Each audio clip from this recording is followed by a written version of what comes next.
क्या एक मासूम बीवी का दिया हुआ सरप्राइज उसकी जिंदगी का सबसे बड़ा सदमा बन सकता है? क्या नूर ने जिस मोहब्बत के साथ केक खरीदा वही केक उसकी तौहीन का जरिया बन जाएगा? और क्या ये निकाह वाकई मोहब्बत पर कायम है या सिर्फ मजबूरी का रिश्ता है? अस्सलामुअलैकुम नाजरीन, आप देख रहे हैं आपका अपना चैनल जहां हम करते हैं ड्रामों का मुदल्लल और बेलाग तज्जिया। आज की इस वीडियो में हम बात करने जा रहे हैं एक ऐसे मंजर की जिसने हर देखने वाले का दिल हिला कर रख दिया। नाजरीन, कहानी की बुनियाद एक ऐसे निकाह पर रखी गई है जिसमें जज्बात कम और दबाव ज़्यादा महसूस होता है। नूर एक सादा मिजाज और मुतवस्सित तबके से ताल्लुक़ रखने वाली लड़की है जिसने गवर्नमेंट स्कूल और कॉलेज से तालीम हासिल की। दूसरी तरफ सालार एक अमीर घराने का बेटा है, आला मेयार की यूनिवर्सिटी में ज़ेरे तालीम, जिसका अंदाज़े ज़िंदगी और तर्ज़ फ़िक्र नूर से बिल्कुल मुख्तलिफ है। सालार के रवैये से साफ ज़ाहिर होता है कि वो इस रिश्ते से मुतमईन नहीं, गोया उसने ये निकाह अपनी वालदा की ज़िद और दबाव के तहत कबूल किया है। यहाँ सवाल ये पैदा होता है कि क्या सिर्फ निकाह पढ़ लेने से दिलों में उल्फत पैदा हो जाती है? दूसरी जानिब फराह अब भी उम्मीद लगाए बैठी है कि वो किसी न किसी तरह सालार और नूर के दरमियान अलहदगी करा देगी।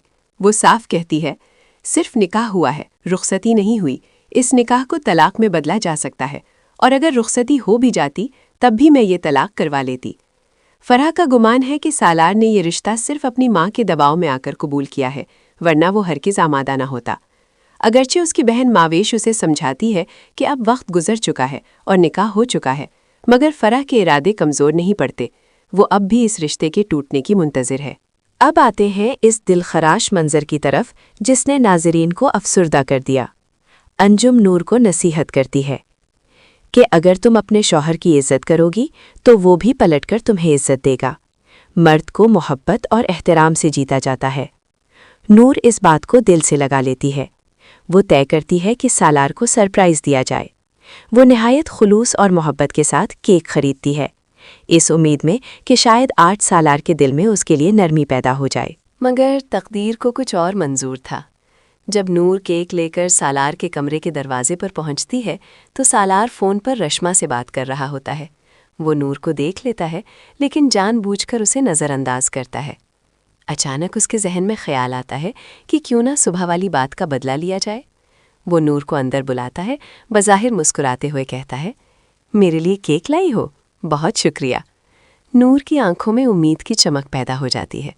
सालार केक काटता है, मगर अगले ही लम्हे वो मोहब्बत से पेश आने के बजाय पूरा केक नूर के चेहरे पर मल देता है, सिर्फ उसकी तज़हीक और दिलाजारी के लिए। ये मंजर नूर के दिल को चीर कर रख देता है। उसकी आंखों से आंसू बहने लगते हैं। वो कुछ कहे बगैर वहाँ से निकल जाती है और अपने कमरे में जाकर टूट कर रह जाती है। नाजरीन, यहाँ सवाल ये है कि क्या नूर इस तौहीन के बाद भी इस रिश्ते को निभा पाएगी? क्या सालार को अपनी गलती का एहसास होगा या फिर फराह की साजिशें रंग ले आएंगी? ये ड्रामा अब एक ऐसे मोड़ पर आ चुका है जहाँ हर किरदार का असल चेहरा सामने आने वाला है। अगर आप भी समझते हैं कि सालार में हद से तजावज़ किया है तो कमेंट्स में अपनी राय ज़रूर दीजिए। वीडियो पसंद आए तो लाइक कीजिए, शेयर कीजिए और चैनल को सब्सक्राइब करना हरगिज़ ना भूलिएगा।